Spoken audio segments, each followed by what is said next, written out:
Okay, so in Isopanishad, let's see. The first mantra is saying, the personality of Godhead is perfect and complete. And because it's completely perfect, all emanations from Him, such as this phenomenal world, are perfectly equipped as complete whole. Whatever is produced of the complete whole is also complete in itself. Because He's the complete whole, even though so many complete units emanate from Him, He remains the complete balance. So that is, everything is coming from the Supreme Lord, and He still remains complete balance. And that which is coming is also fully complete. Everything animate or inanimate that is within the universe is controlled and owned by the Lord. So everything belongs to the Lord. He is the proprietor. One should therefore accept only things necessary for himself, which are set aside as his quota, and one should not accept other things, knowing well to whom they belong. So everybody has been given their quota, their karma, and one should not become greedy and usurp others' property. You should know that everybody has given. So one should be satisfied with one's quota, knowing that everything is owned actually, and whatever I have been given, that is also given by the Supreme Lord. One may aspire to live for hundreds of years if he continuously goes on working in that way, for that sort of work will not bind him to the law of karma. There is no alternative to this way for man. So whatever you have been given, with that one should serve the Supreme Lord. Then there'll be no karma. The killer of the soul, whoever he may be, must enter into the planets known as the worlds of the faithless, full of darkness and ignorance. Killer of the soul means soul cannot be killed, but if you don't use your life for God realization, for self-realization, then you have to go down in the in lower species of life like that. Although fixed in his abode, the personality of Godhead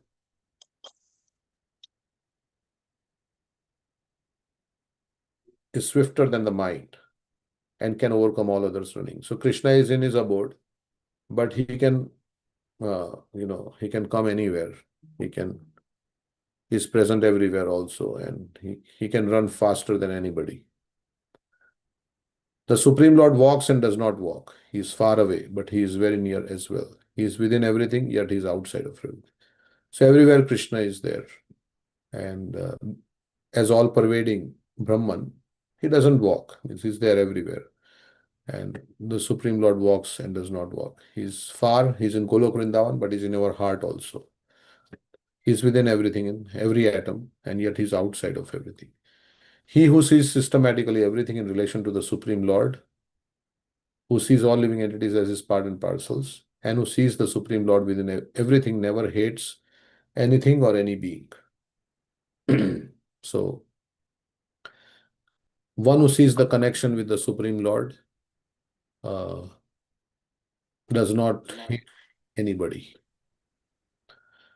Then, one who always sees all living entities as spiritual sparks in quality one with the Lord becomes a true knower of things. What then can be illusion or anxiety for him? So, illusion means to see disconnected from the Lord. But when you see everything in connection with the Lord, meant for Krishna's enjoyment, then there is no illusion. And there is no anxiety also, because he is in peace. Because he's using everything for the Lord. So he believes in Lord's protection. He believes that Lord owns everything. So there is no anxiety. So Krishna is the enjoyer.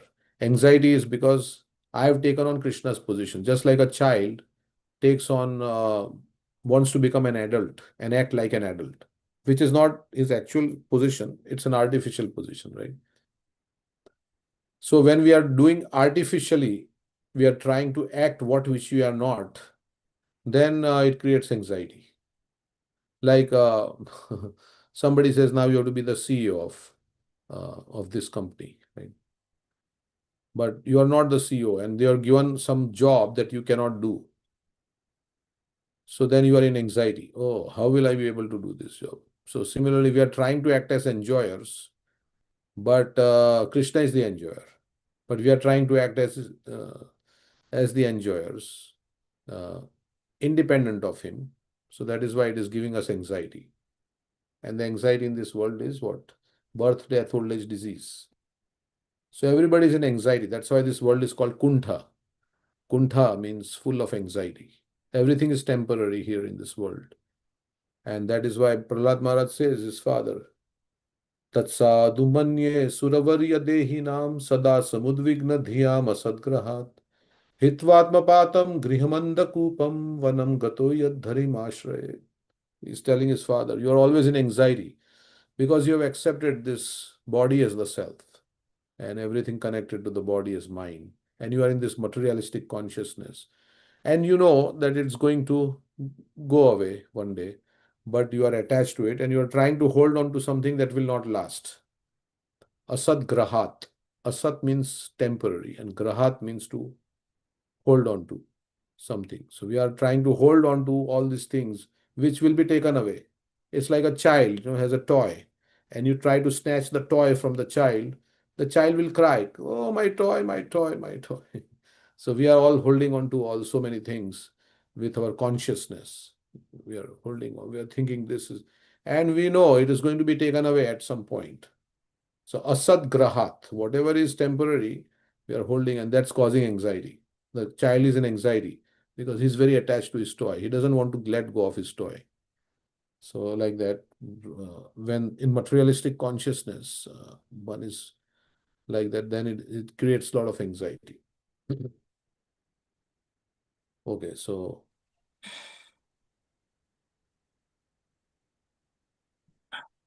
then mantra number 8. That's the one we have to read today.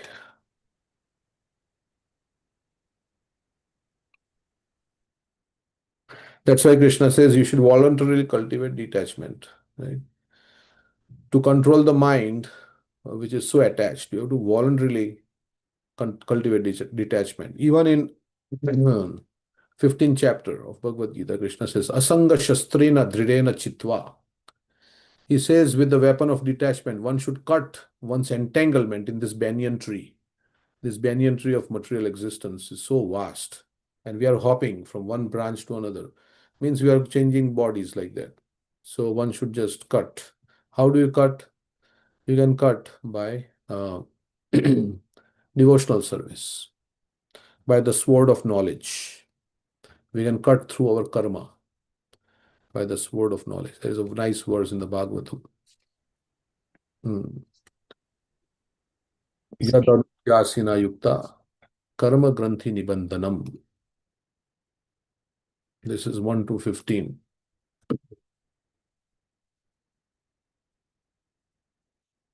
So it's saying, is it the 1 to 15? Yes. Yadanudhyasina yukta karma granthi. Karma granthi means the knot of the bondage of karma. Nibandhanam chindanti kovidastasya kona kuryat katharatim. With sword in hand. So if you want to cut a knot, you need like sharp thing. With sword in hand, intelligent man cut through the binding knots of reactionary work, karma, by remembering the personality of Godhead. So anudhyasina. So anudhya means remembrance. So remembrance will come by chanting Hare Krishna, by hearing about Krishna. So Shravanam Kirtanam will lead to Smaranam. So when you are in love with the Supreme Lord, then the remembrance is kind of uh, very steady. With sword in hand, intelligent men cut through the binding knots of reactionary work, karma, by remembering the personality of God. Therefore, who will not pay attention to his message? Only the killer of the soul will not pay attention to his message. Nivritta tarshe rupagiyamanat bhava aushad shotra manobhiramat ka uttama shloka gunanuvadat puman virajyeta vina pashugnath. Parikshit Maharaj in the 10th canto, he speaks this verse. He says, who will not? This is so nice, Krishna consciousness.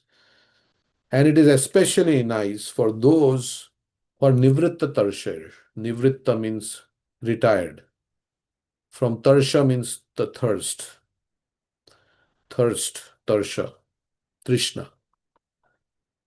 So one who is retired from the thirst for material enjoyment, then they can very nicely relish this Krishna Katha. So it is also the means, it is also the goal. So, but then how? I'm not free from all this. Then how will I? So that also by Krishna consciousness only you can become free. So he says this upagiyamana, this is sung.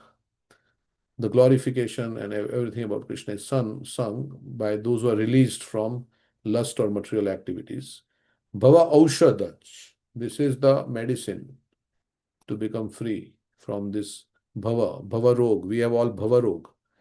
We have a disease that we are transmigrating in this material world. This body itself is a disease. Bhava aushadach. So this is the medicine. What? Glorification of the Lord. And shotra manobhiramat. It is actually very pleasing, but we may not feel it's pleasing, right? And ka uttama shloka gunanuvadat. So uttama shloka Krishna. So this is very, who will refrain from, who is that person who will refrain from engaging in hearing Krishna Katha? Puman virajeta vina pashugnat. One who is a killer of the animal, the butcher, or the killer of the soul. Glorification of the Supreme Personality of Godhead is performed in Parampara system. That is, it is conveyed from spiritual master to disciple. Such glorification is relished by those no longer interested in false, temporary glorification of this cause. So as we become free from material desires and material attachments by engaging in devotional service, then this Krishna Katha becomes even more relishable. The chanting becomes even sweeter. Chanting becomes even more sweeter.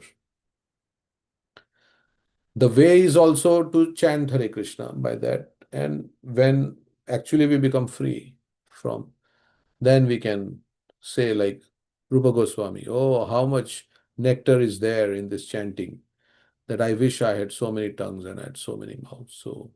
So spiritual life is meant to be progressive, means our taste is supposed to increase as we are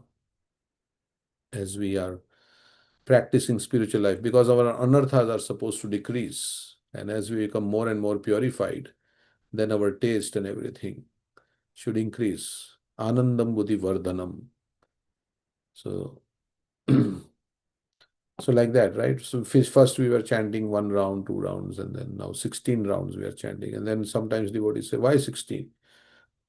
So, so initially, yeah, we have to do it like a Vedi sadhana bhakti. Uh, but when we get taste, then other taste pales in comparison. So we like, and we know that we are doing the right thing also. So everything else is illusory, all this material world. So such glorification is relished by those no longer interested in false temporary glorification of this cosmic manifestation. Descriptions of the Lord are the right medicine for the conditioned soul undergoing repeated birth and death. Therefore, who will cease hearing such glorification of the Lord except a butcher who is killing, or one who is killing his own self? So this is the medicine too. So it is very nice, but we may not feel like that. So we have to pray to Krishna. Krishna, please give me some taste. I have no taste. Or we have some taste. Give me more taste in serving you. Tadeva ramyam ruchiram navam navam tadeva sashvan manaso mahotsavam. It's a festival for the mind, this and this holy name and this chanting and this service to the Lord. It's a manaso mahotsavam. Mahotsa. Mahotsava means the festival. What everything about Krishna, this it is very great festival for the mind. And when we are absorbed in that festival, then we will, our ocean of tears, Shokarnava means the ocean of lamentation, Shoshanam, it will dry up. And then we will lie when we sing the glories of the Lord. So that is not artificial to sing about the Lord's glories. So anyway, these are some verses. So we'll read this verse. We haven't started also. Okay. Mantra 8. Sa paryagaccha shukram akayam avrinam Ashna viram shuddham apapa viddham. Kavir manisi paribhu swayambhur. Yatha tathyato arthan vyadadhach shashvatibhya samabhya. It's a very difficult verse. Saha, that person. Paryagat, must know in fact. Shukram, the omnipotent. Akayam, unembodied. Avrinam, without reproach. Ashna viram, without veins. Shuddham, antiseptic. Apapa viddham, prophylactic. Kavi, omniscient. Manishi, philosopher. Paribhu, the greatest of all. Swayambhu, self-sufficient. Yatha tatha yataha, just in pursuance of. Arthan, desirables. Vyadadhat, awards. Sashvatibhya, immemorial. Samabhya, time. We don't know so many words here, right? And Prabhupada has made a nice translation. We can understand what this verse means. Even if you know the word for word meaning, to put together or to make sense of everything, so difficult, right? First of all, to know the word meaning is also difficult. And Prabhupada has given the word meaning and he has put us in nice sentence how everything. Because in Sanskrit, it's not like what comes first will always be in the translation, will be in the first. It may be in the last. So it's not in order. You can't translate sequentially like this and make a sentence in English. So to make all the, like if you look, that person must know in fact the omnipotent, unembodied, without reproach, without veins, antiseptic, prophylactic, omniscient philosopher, the greatest of all, self-sufficient. It doesn't make any sense. What are we, if we just read all the word meanings, it doesn't make any sense. So Prabhupada has so kindly given us the translation. Such a person must factually know the greatest of all, the personality of Godhead, who is unembodied, omniscient, beyond reproach, without veins. So such a person means, from the previous verse, must be one who always sees all living entities as spiritual sparks. Such a person, in quality one with the Lord, becomes a. So such a person means one who sees everybody as spiritual sparks. Such a person must factually know the greatest of all, the personality of Godhead, who is unembodied, omniscient. Unembodied means he has no body, material body. We are all embodied beings. Embodied means we are put in this cage of the body. So Krishna is unembodied, means he has nothing like soul and the. We don't say there is soul and body for Krishna. There is spiritual form. But we have soul and we are saying I am the soul and I am in this body, right? So we are embodied. Who is unembodied, omniscient, he knows everything, beyond reproach. Reproach means, what is the meaning of reproach? Chastisement, right? Beyond correction. Nobody can say disapprove. Nobody can, beyond reproach means swarat, kind of. There is nobody who can express their disappointment with Krishna. Without veins. So your body has veins. Krishna's body doesn't have veins because pure and uncontaminated, the self-sufficient philosopher who has been fulfilling everyone's desire since time immemorial. So that person has been fulfilling all our desires since time immemorial, who is pure and uncontaminated. So such a person who sees everybody as a spiritual spark and mm, as one in quality with the Lord becomes a true knower of things, and such a person must factually know the personality of God. So let's see what it means. Here is a description of the transcendental and eternal form of the absolute personality of Godhead. The Supreme Lord is not formless. He has his own transcendental form. So form of Krishna is described, how he looks, which in many scriptures of the world, they don't know how God looks. But we have so many verses, right? how Lord looks. Like the one we sing in the morning, right?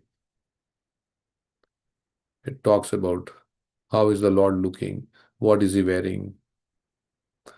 Venum kvanantam aravinda dalayataksham Baharavatam samasitam buddha sundarangam Kandarpakoti kamaniya vishesha shobham Govindamadi purusham tamaham bhajami. So like that it's described. Bharapidam natvaravapu. That also verse. Bharapidam natvaravapu karnayo karnikaram Bibrat vashah kanaka kapisham vaijantim chamalam. Like that, there are so many descriptions, forms of the Lord described. Narad Muni, when he was telling Dhruva Maharaj how he should meditate on the form of the Lord, then he described this is how the form of the Lord is, and this is how you should meditate. And then we have Archa Vigraha. Archa Vigraha, which many people in other religions they think this is some concocted, but it is not. It's the form of the Lord. So we can remember, mind needs something to think about. Right? So we have the windows to the spiritual world, the pictures that all the devotees painted, so many nice pictures, right? So we can look at, and it may not be exact, but it gives us what you can say. It gives us an entry into the spiritual dimension and say, okay, this is how the form of the Lord is. So it is called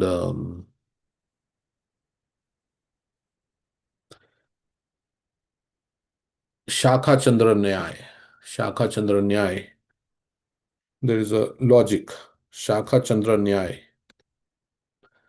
means mm,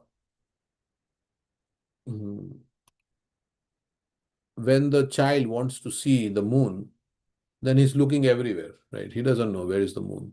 Then the mother may say, look, the moon is there between the shakha, the branches of the tree. Look between those two branches there. That's the moon. Because he doesn't know where the moon is. So similarly, the exact form of the Lord and exact color of the Lord is not known in this material world. But it is said, oh, he's the color of a fresh monsoon cloud.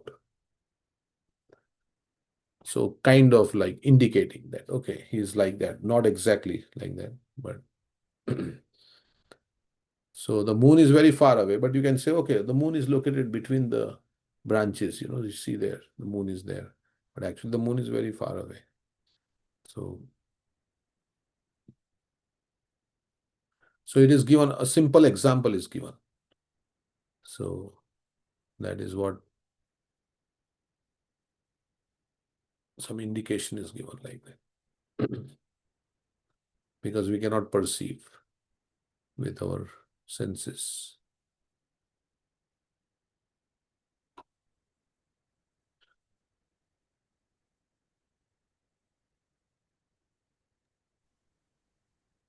So here it is described. Prabhupada is saying about this.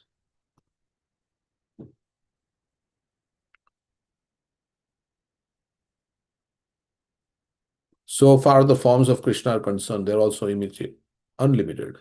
Shakha Chandra Nyay, Kari Dig Darshan. So Shakha Chandra Nyay, there is a logic, Shakha Chandra logic. What is that? That the sun, moon at night is far, far away. But one is pointing out that we can see the moon through the branches of the tree. So there is a location. So through that location, one can see the moon. Similarly, although Krishna Lila and Krishna's pastimes, Krishna's forms, no human being can describe. Still, as far as possible, Lord Chaitanya says, this Shaka Chandra logic, just like the branch of a tree is far away from the moon, still one can see it by perspective view through the branches of the tree. So it's like an indication of what it is.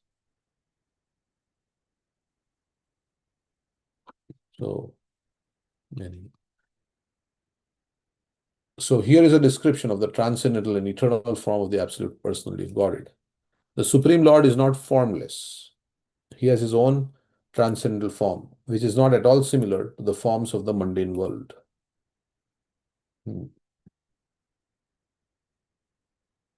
So we cannot describe because we cannot see, but to the extent that the forms of the living entities in this world are embodied in material nature, and they work like any material machine.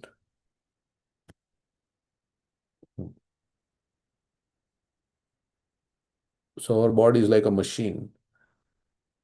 Yantra Rudhani Maya. Krishna is saying Maya has given us this machine, and we are working, we are operating this machine like we operate our car. So the anatomy of a material body must have a mechanical construction with veins and so forth. But the transcendental body of the Supreme Lord has nothing like veins.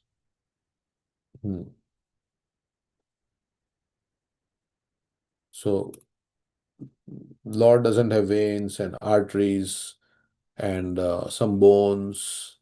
Although when he was hurt in Mahabharat war by Bhishma Dev's arrows, he was bleeding. It's just then one can say if there is no veins, there is no blood, then why was he bleeding? Well, just to create some emotion in Arjun. Krishna behaves like that. But actually he's not going to bleed like us because he doesn't have any veins. It is clearly stated here that is unembodied. That's why people have difficulty accepting that Krishna, he also appears like to be like us because he's also like, bleeding. When we get hurt, blood comes out. So that is why many people think this is not the absolute. We say Krishna's form is the highest. Shyam Sundar form of Krishna is the ultimate absolute truth. But they say, no, no, this is not the absolute truth because this cannot be. This is a material form. And Krishna also says in the Bhagavad Gita, Avajananti ma mumuda. People think that I'm in coming in my material form. I have a material form, but actually it is not like that. So, but the evidence says contrary to what Krishna is saying, right? Evidence is saying that no, he's getting blood. So how is he having a transcendental body? So, so that is where the difficulty is. That's where the acharyas, they, we have to understand through the acharyas. It is clearly stated here that he's unembodied, which means, so then the thing is that he's getting blood. He just wants to evoke some emotions in his devotees. So Arjuna becomes very disturbed when he sees that Krishna is getting hurt and blood is coming out. So, and Bhishma Dev also in his prayers, right, Bhishma Stuti, says, I want to see this form of the Lord wounded by my arrows. Like that. So he wants to see this. So Krishna is showing. It is clearly stated here that he's unembodied, which means that there is no difference between his body and his soul. Nor is he forced to accept a body according to the laws of nature, as we are. So he comes out of his own sweet will. How often Krishna comes?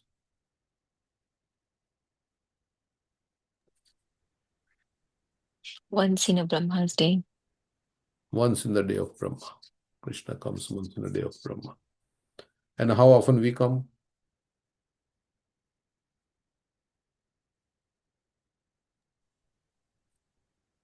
Millions of times. Millions of, like billions of times.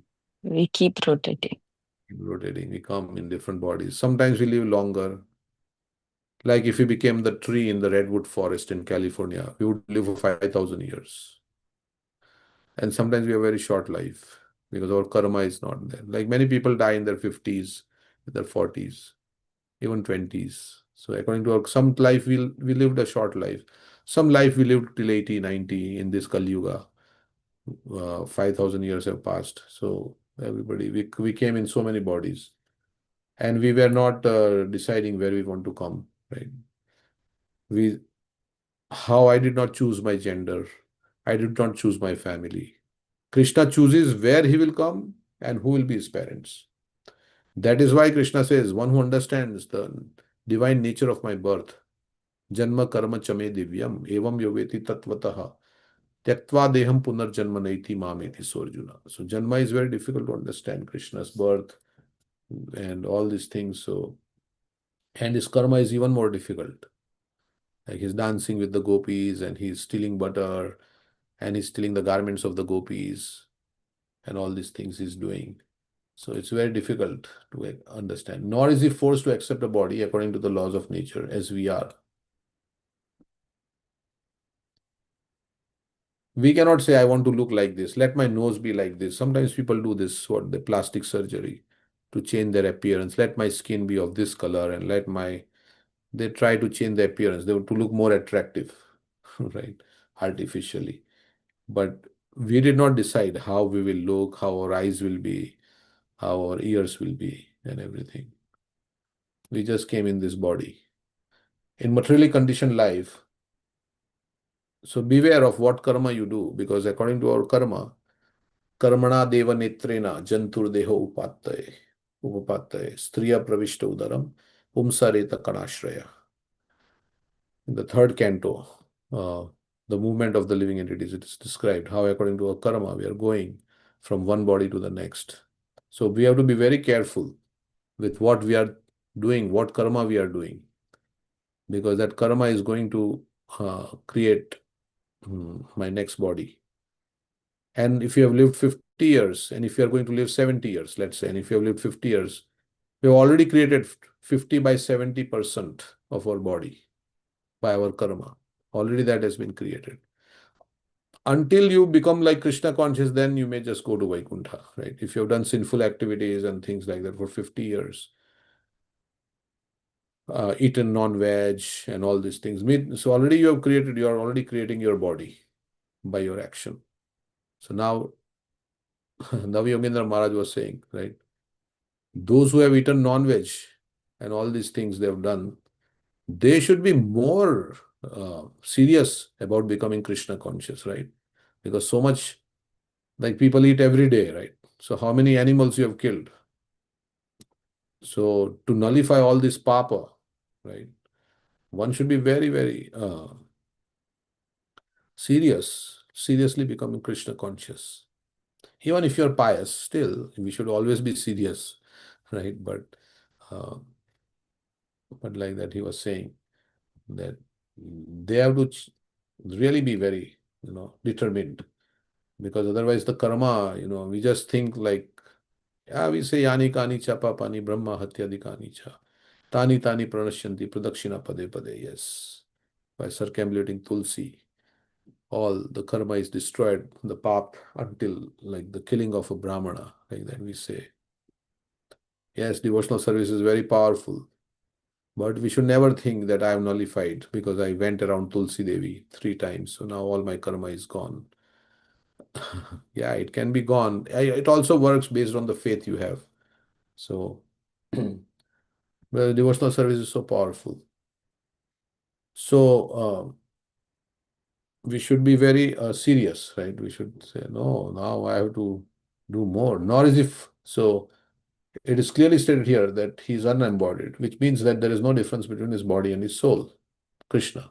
Nor is he forced to accept a body according to the laws of nature as we are. In materially conditioned life, the soul is different from the gross embodiment and subtle mind. Hmm.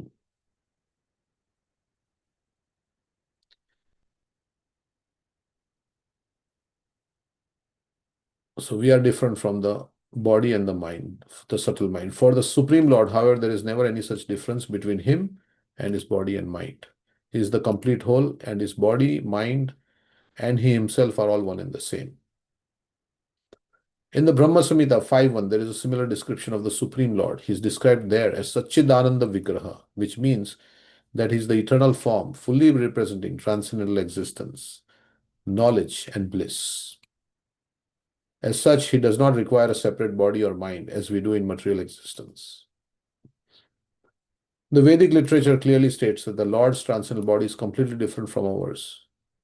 So, as we were discussing in the morning class today, before this call, we also have a spiritual mind. We have spiritual senses. The soul has these senses.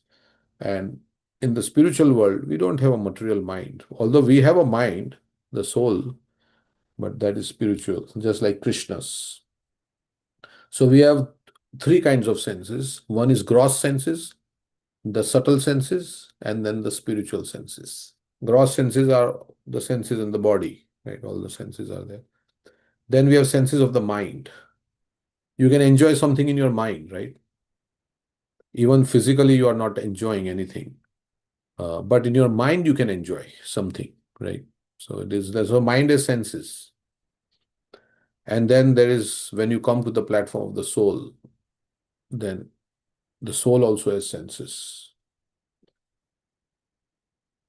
So the Vedic literature clearly states that the Lord's transcendent body is completely different from ours. Thus, he is sometimes described as formless. That's why his eternal age in the spiritual world is 15 years. 15 years, I think 7 months, like that. Jiva Goswami says. And Radharani's age is 14 years, 2 months. And he's 15 years, 8 months, and 7.5 days, something like that. Jiva Goswami says that he never ages beyond. When he spoke Bhagavad Gita, he was more than 100 years old or 90 years old, something like that. But he was looking like a teenager. When we are 90, how will we look? So, so he never ages beyond a certain. So he's always Nava Yauvanam cha. This means he has no form like ours, and that he is a devoid of a form we can conceive of. In Brahma Samhita 532, it is further stated that with each and every part of his body, he can do the work of other senses. Like when he went to Mathura, who was the one who killed? He killed, right? The washerman? Sudama. His name is Sudama, right? No, Sudama was the devotee. Okay. That's a flowerist. Okay. But there was a washerman. I think his name is not given. But that washerman didn't want to, part with. So he killed just with his hand. He chopped off his head. Hmm. So no very any sharp instrument. So Krishna can, and with his eyes he can eat. With his ears he can see. What is the verse in the Brahma Samhita? We see in the morning. Which verse we say? Angani yasya sakalendriya vrittimanti pashyanti panti kalayanti chiram jaganti आनंद चिन्मय सदुज्वल विग्रहस्वया गोविंदमादि पुरुषम तमहम भजामि अंगानि यस्य whose limbs angani yasya sakalendriya vrittimanti, they can all work interchangeably. Sakalendriya, so he can do anything with any senses. This means that the Lord can walk with his hands, accept things with his legs, see with his hands and feet, eat with his eyes, etc. So sometimes when we offer, then Krishna can look at it and eat. In the Shruti mantras, it is also said that although the Lord has no hands and legs like ours, he has a different types of hands and legs by which he can accept all that we offer him and run faster than anyone. So Krishna can extend his hand, even though he's in Golok Vrindavan. If you're offering something in your home, or through the Archa Vigraha, he can extend his hand, like Govardhan. Govardhan extended his hand and took everything, all the offerings that were there, very far away also. Krishna can grab. He has no limitation. So basically, Lord can do anything, inconceivably powerful. So Achintya Shakti. Yes, Achintya Shakti. We cannot even these points are confirmed. Like this whole universe has been created, right? All these planets are floating in the sky. How he has created this huge universe? If human beings have to send some satellite in space, so much arrangement has to be made, right? And it can fail also. Many satellites launches have failed like that. But Krishna has created huge, humongous number of planets and objects, which we cannot even, just looking at this universe, whole universe, we should be awestruck. Oh my God, how did this thing come? Krishna's intelligence is at work, right? Krishna has created. So if he can create this big universe, what is inconceivable for him? So these points are confirmed in the eighth mantra through the use of words like Shukram, omnipotent. So if we take the shelter of one who is all powerful, then we will be free from anxiety because Krishna can do anything. He's omnipotent. So that is why that's how we become, oh, even when the cowherd boys were entering Aghasur, right? Aghasur's mouth. The cowherd boys said, okay, we'll go, even if it looks like a snake, a python, we'll go because Krishna is there, our friend is there, so he will take care of us. So like that. So those who have taken of shelter of Krishna, they become fearless. Prabhupada is called Abhaya Charnarvinda. He was very fearless. Otherwise, how could he come alone at 70 years of age to an unknown country without any support? Very fearless in spreading Krishna consciousness, right? So, and his disciples were also, he instilled that kind of fearlessness in his disciples. And they went to Pakistan and so many places, right? So, because first they feel the shelter of Krishna. But of course, many people have died also, right? Many devotees died in some difficult situation. So, but Krishna will always protect the consciousness, not always the body, but always the consciousness is protected. And those who have realized that they are not the body, they are the soul, they are fearless. Because I cannot be killed. Even Socrates, when they were giving him poison, he says, "You can kill me if you can catch me. You can't catch me because I am the soul." So we had realized to some degree that we are not this body.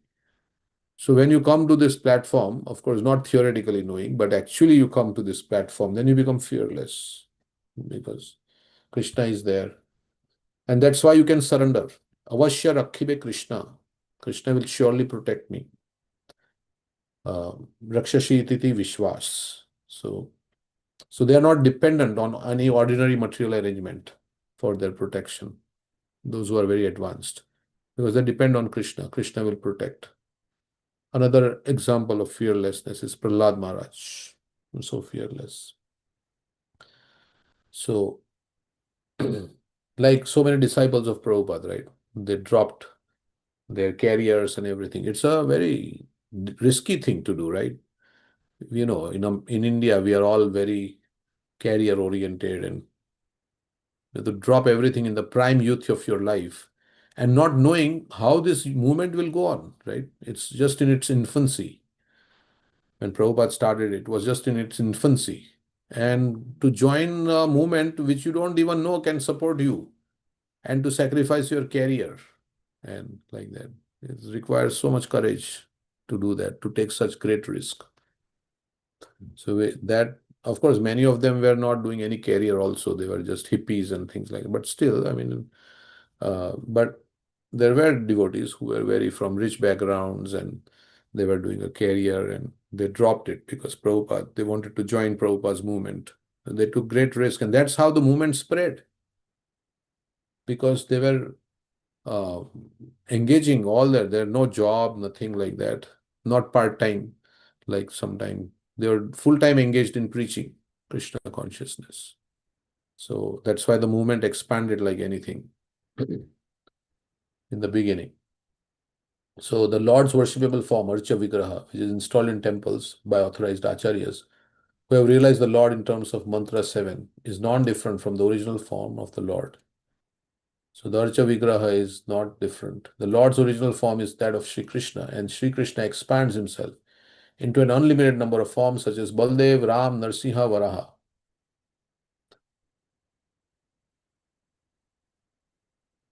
Advaitam, Achyutam, Anadi, Ananta Rupam. So all of these forms are one and the same personality of Godhead. Similarly, the Archa Vigraha worshipped in temples is also an expanded form of the Lord. By worshipping, it's like, we say there is post office, and the post office may in India, we have post boxes, right? Everywhere. When I was young, if I had to mail, then we would go to post box, not go to the post office. Which is post offices are the actual, you can mail your letter there, but post box is a representation or authorized.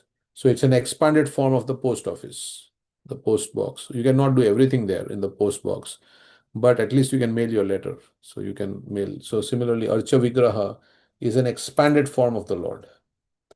By worshipping the Archa Vigraha, one can at once approach the Lord, who accepts the service of the devotee by his omnipotent energy. The Archa Vigraha of the Lord descends at the request of the Acharyas, the holy teachers, and works exactly in the original way of the Lord by virtue of the Lord's omnipotence. Foolish people who have no knowledge of Sri Isopanishad or any of the other Shruti mantras consider the Archa Vigraha, which is worshipped by pure devotees, to be made of material elements.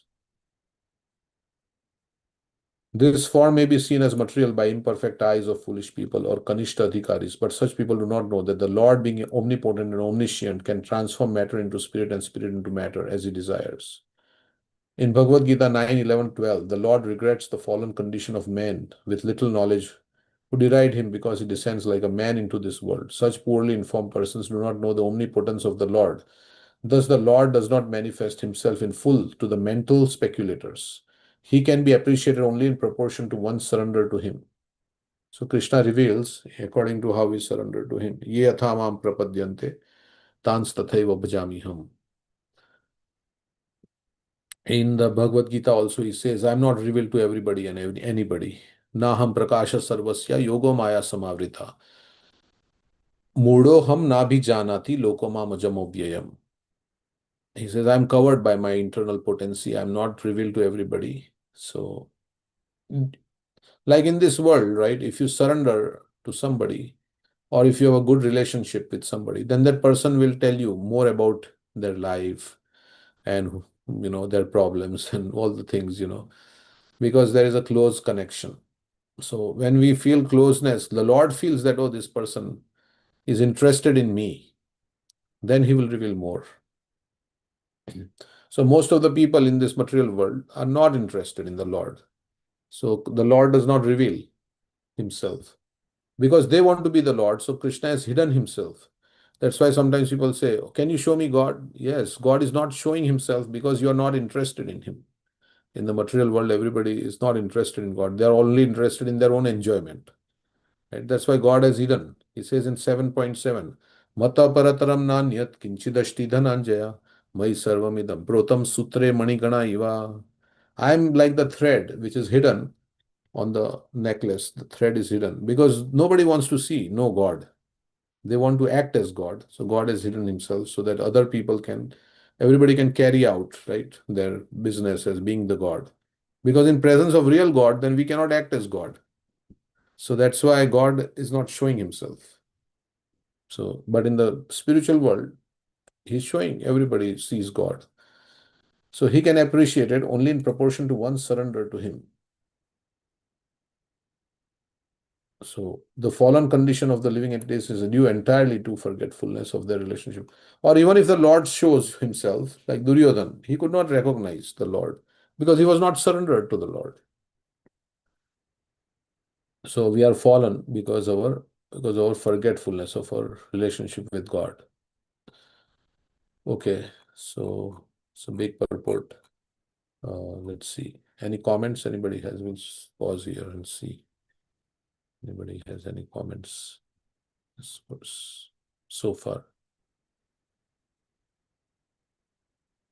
Karuna, Mataji. Yeah, I'm understanding Prabhuji right now. I don't have like any doubts trying to follow. Okay, so in this mantra, as well as in many other Vedic mantras, so what is the practical application of all these things?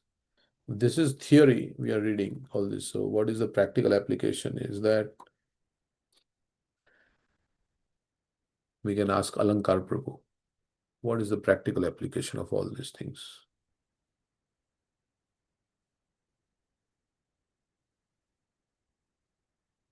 He is not there. Okay. No, I'm Guruji. I'm thinking that what we discussed so far. Mm. So what is the practical application of all these things?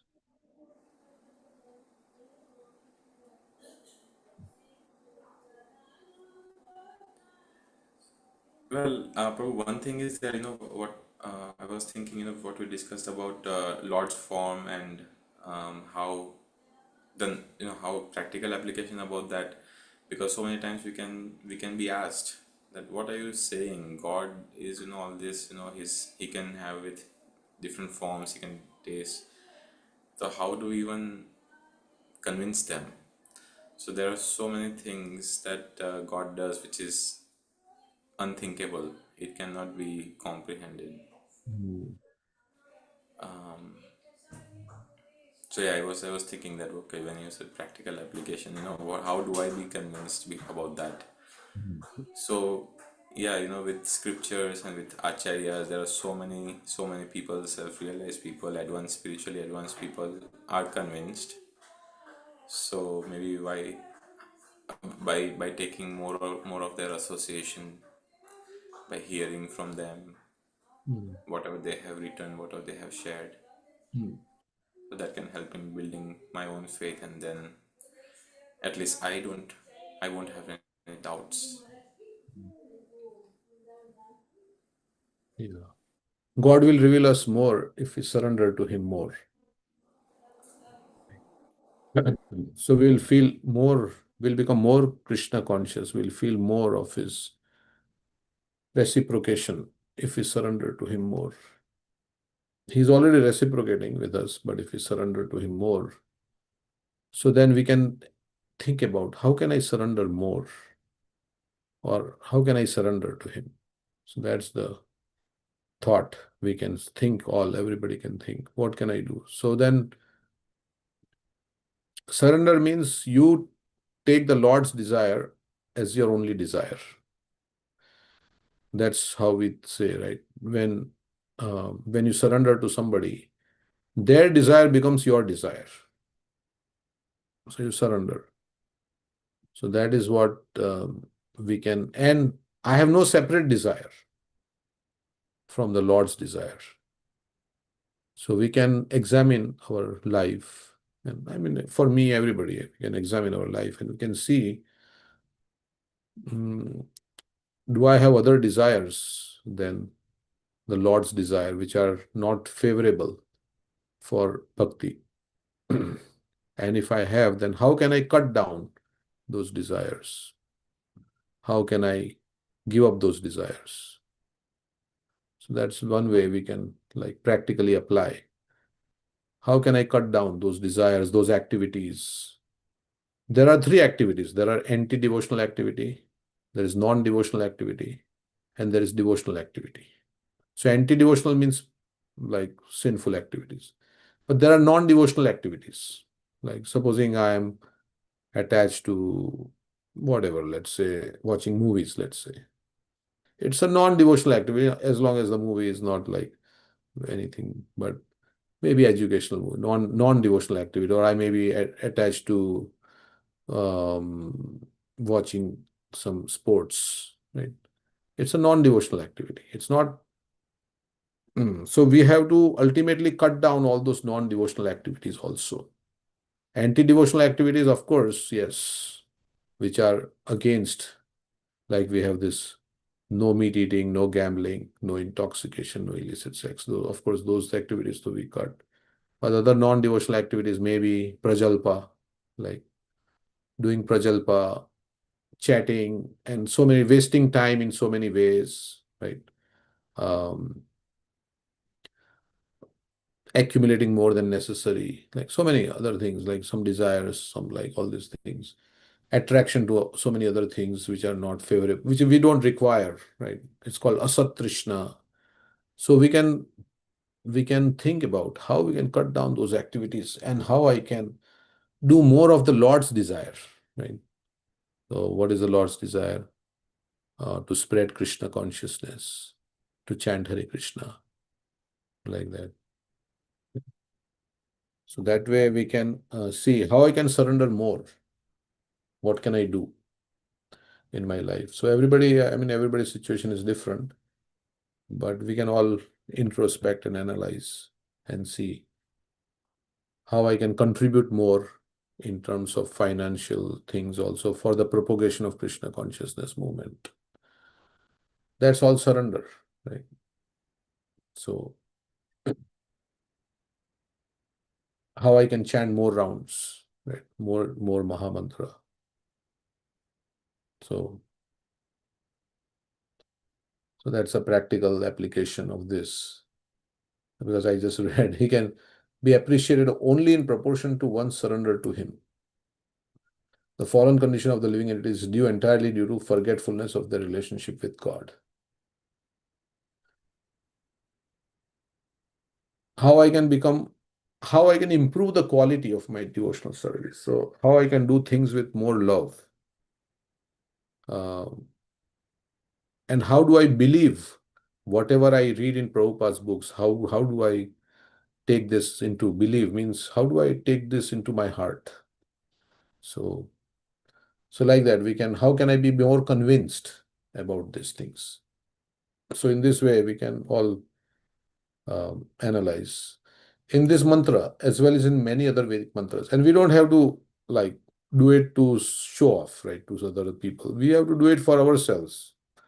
Um, Ultimately, we have to save ourselves. The highest realization is to save oneself. Prabhupada said like that. Ultimately, we have to save. So what can I do to save myself from this horrible situation I'm in the cycle of birth and death? And how I can become more eager. So like that we can think like that. So how I can improve my sadhana, what Prabhupada expects of me. I should rise early in the morning. Like Prabhupada writes in the Nectar of Instruction we read. Every member of the International Society for Krishna Consciousness should rise by 4 a.m.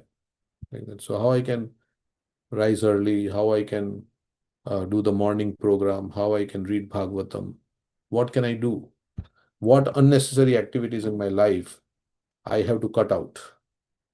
So how can I reduce my greed, right? Because greed also is another thing. So like that we can think about. In this mantra, as well as in many other Vedic mantras, it is clearly stated that the Lord has been supplying goods to the living entities from time immemorial. A living being desires something, and the Lord supplies the object of that desire in proportion to one's qualification. Man proposes, and God disposes. Yes. so that sometimes we say man proposes, God disposes. Sometimes it says man proposes some idea, and God says, "Oh, this is not dispose means it's okay. He can do away with our ideas also." But it also means that what you propose and God says, "Okay, now take." So Prabhupada is saying here, whatever we want, then Krishna is ready. Oh, you want this? Okay. Lord supplies the object of the desire in proportion to one's quality. If a man wants to be a high court judge, he must acquire not only the necessary qualifications, but also the consent of the authority who can award the title of high court judge. So I cannot give myself a high court judge title. I am a high court judge. No, somebody has to authorize you, right? The law school has to give you a law degree, and then the lawyers association or somebody, or maybe in America, Trump has to authorize you to appoint you as a judge. The qualifications in themselves are not sufficient for one to occupy the post. It must be awarded by some superior authority. Of course, you have to have qualifications. Then somebody will give you. Similarly, the Lord awards enjoyment to living entities in proportion to their qualifications. But good qualifications in themselves are not sufficient to enable one to receive awards. The mercy of the Lord is also required. So we may have our karma, but unless the sanction of the Lord is there, then you cannot really enjoy, right? I may say I have good karma, I have done this. So in 1814, in Bhagavad Gita, Krishna is saying there are 5 factors in an action. And finally, it is the sanction of the super soul. So you may have your karma and everything, your endeavor, but generally Krishna will give you, because if you have karma, then Krishna will give you if you're not devotee. And because he has to deal with everybody fairly, he will give you if you have the karma. But ultimately, Krishna is only giving, right? So similarly, the Lord awards enjoyment to living entities in proportion to their qualifications. But good qualifications in themselves are not sufficient to enable one to receive awards. So it is not automatic that I have karma, good karma, so I've done good things, so automatically. That's the karma mimamsa philosophy, which Krishna spoke to his father Nanda Baba. He said, why are you worshiping Indra? If you do just good activities, good things will happen. But in that, God is not in the picture. So it is an atheistic philosophy, partly. Because there is, so here Prabhupada is saying, no, you have good karma, but then the Lord has to give you the results of your karma. Ordinarily, the living being does not know what to ask from the Lord, nor which post to seek.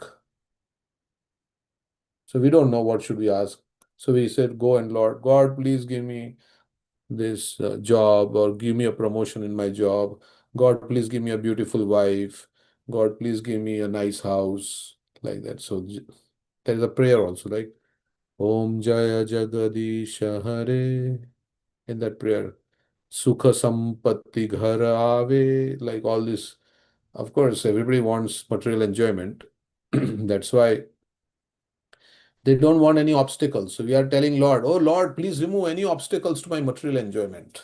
I want to enjoy materially, but that's not the right thing. That's also good. Krishna says, Chaturvida bhajante mam jana sukritino Arjuna. Artho jigyasu artharthi, one who is in need of money, one who wants money, he also comes.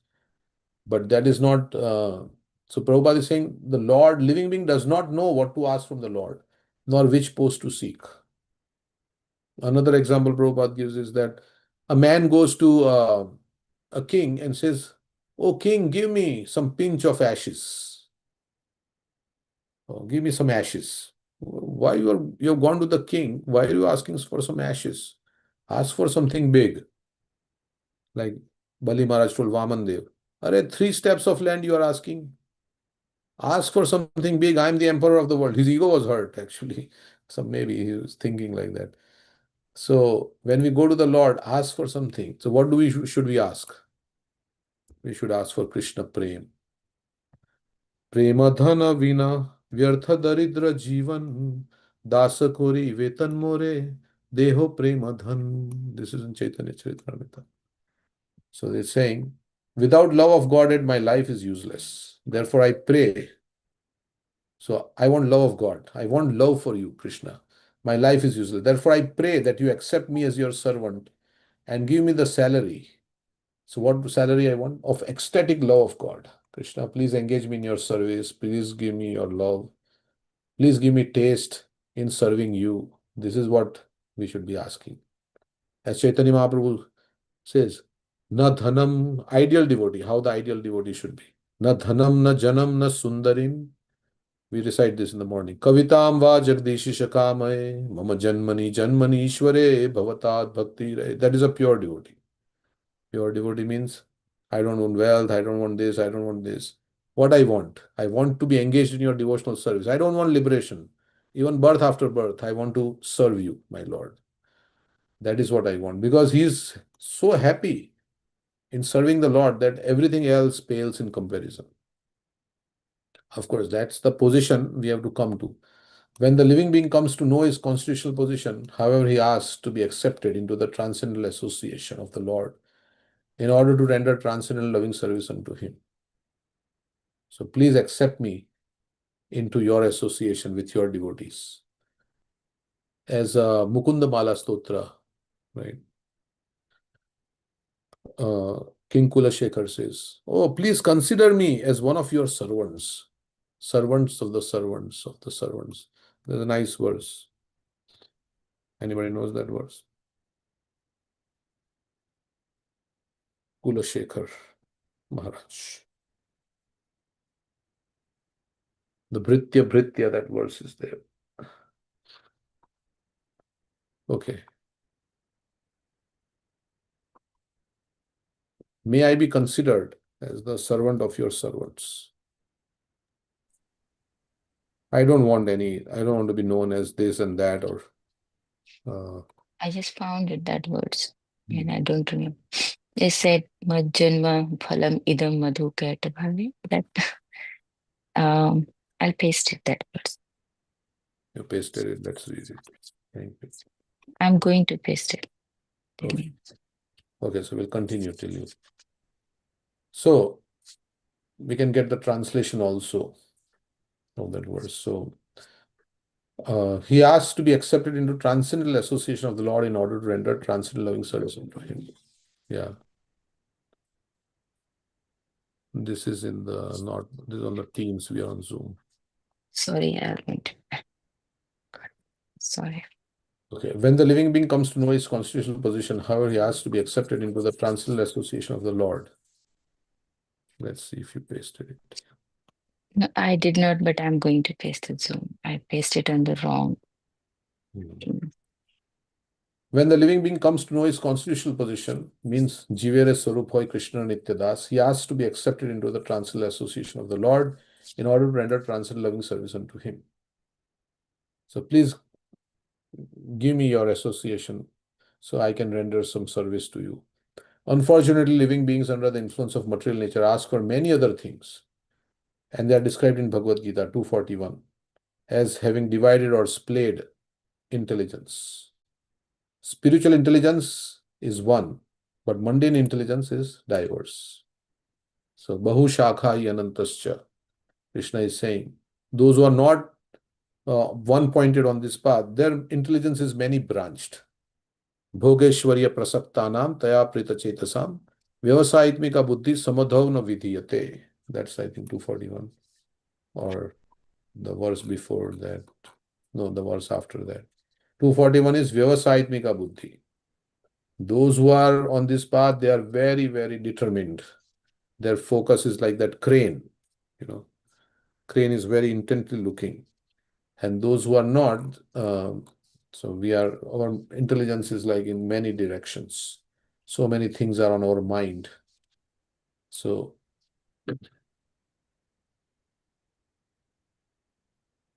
Prabhupada is saying that we have splayed intelligence, splayed. So let's read the verse.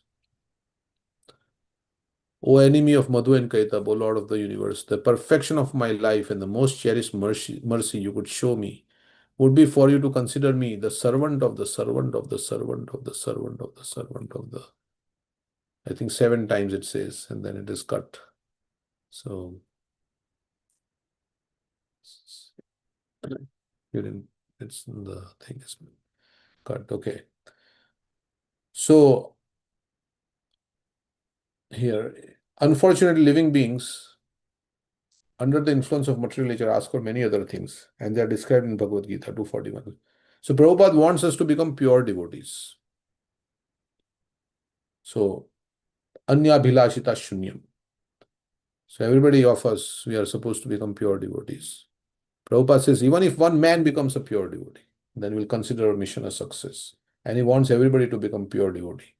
Because it's only through pure devotee, pure devotional service, we can go out of this material world, and we all want happiness. So pure devotional service, one of the symptoms is Sandrananda Visheshatma. It puts you in a state of condensed bliss.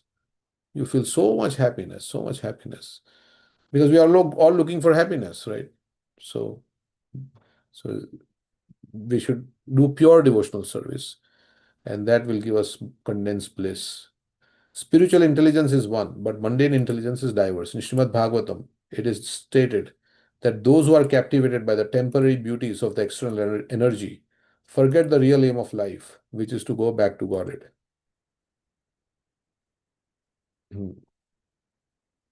That is a nice verses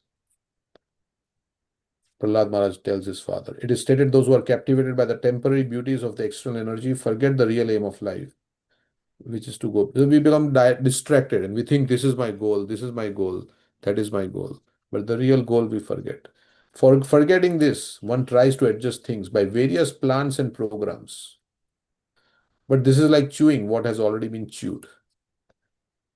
Nonetheless, the Lord is so kind that he allows the forgetful living entity to continue in this way without interference. The Lord is not interfering with the free will of the jiva because it would become forced otherwise.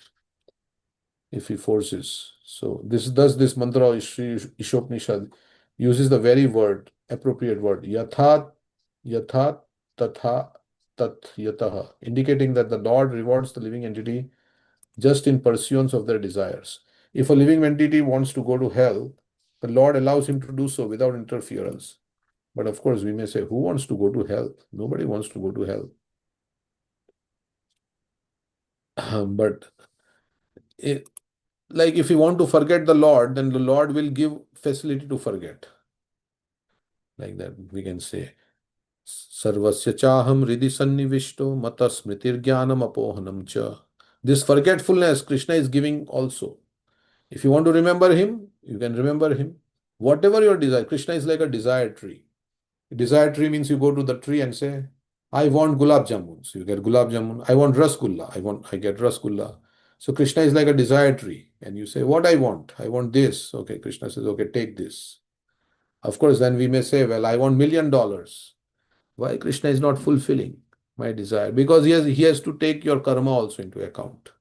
So your actions. But he will give you the intelligence. So you'll do karma in such a way that you in future you will get $1,000,000. Because he's fulfilling the desires. If a living being wants to go to hell, the Lord allows him to do so without interference. And if he wants to go back home, back to Godhead, the Lord helps him. Actually, he is very eager to take us back home. But we are not reluctant. God is described here as Paribhu, the greatest of all. No one is greater than or equal to him. Other living beings are described here as beggars who ask goods from the Lord. Ekala Ishwar Krishna Arsa Bhritya. Everybody else is servant. The Lord supplies the things the living entities desire. If the entities were equal to the Lord in potency, if they were omnipotent and omniscient, there will be no question of their begging from the Lord, even for so-called liberation. So because we don't have, then we have to beg, right? Real liberation means going back to Godhead. Liberation, as conceived of by an impersonalist, is a myth, and begging for sense gratification has to continue eternally, unless the beggar comes to his spiritual senses and realizes his constitutional position. Only the Supreme Lord is self-sufficient. When Lord Krishna appeared on earth 5,000 years ago, he displayed his full manifestation as the personality of Godhead through his various activities. In his childhood, he killed many powerful demons such as Aghasur, Bakasur, and Shakadasur, and there was no question of his having acquired such power through any extraneous endeavor. He did not meditate. He lifted Govardhan Hill without ever practicing weightlifting. He danced with the gopis without social restriction and without reproach. Although the gopis approached him with a paramour's feeling of love, the relationship between the gopis and Lord Krishna was worshipped even by Lord Chaitanya, who was a strict sannyasi and rigid follower of disciplinary regulations. To confirm that the Lord is always pure and uncontaminated, Sri Isopanishad describes him as Shuddham and Apapa Viddham, means no pap can affect him. He is antiseptic in the sense that even an impure thing can become purified just by touching him. Om apavitro pavitro va sarva vastam gatopi va yasmarit pundarikaksham sabaya abhyantara suchi. The word prophylactic refers to the power of his association. As mentioned in the Bhagavad Gita, in the beginning a devotee may appear to be sudurachar, not well behaved, but he should be accepted as pure because he is on the right path. This is due to the prophylactic nature of the Lord's association. The Lord is also apapa with them because sin cannot touch him. Even if he acts in a way that appears to be sinful, such actions are all good. Like Yudhishthir Maharaj, right? He told, tell a lie that Ashwatthama has died. So did Krishna get affected by any sin? No. Yudhishthir Maharaj had to go to, in his mind, I think that he's visited hell, right? Because he refused. Sometimes people say because he told a lie. No, no, he refused to tell a lie. Immediately when Krishna told him, tell that Ashwatthama has died, Yudhishthira Maharaj says, no, no, no, how can I say like this? So that is why Acharyas comment another way, that Yudhishthira Maharaj refused to tell a lie. That's why he had to see that hell, I think mentally or how. So such actions are all good, for there is no question of his being affected by sin. Because in all circumstances is Shuddham, most purified. He's often compared to the sun. The sun extracts moisture from many untouchable places on the earth, yet it remains pure. The sun evaporates urine, but the sun does not stink. Similarly, Krishna does not stink. Even like sometimes people say, I'm impure. Can I chant the holy name? Because I am doing this bad activity, whatever. Can I chant the holy name? Yes, you can chant because Krishna is not going to get contaminated. You are going to become purified. Krishna is not going to become contaminated. Even that is why it is said, Nama Chintamani Krishna, Chaitanya Rasa Vigraha, Purna Shuddha Nitya Mukta. Always pure, Purna Shuddha.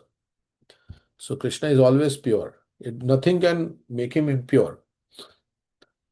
Of course, sometimes we don't do deity worship and all these things if you have not taken a bath but the holy name, oh, you can chant and become purified.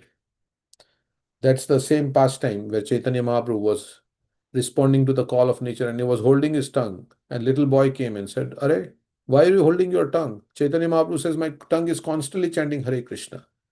But I am doing this unclean activity, so I should not chant.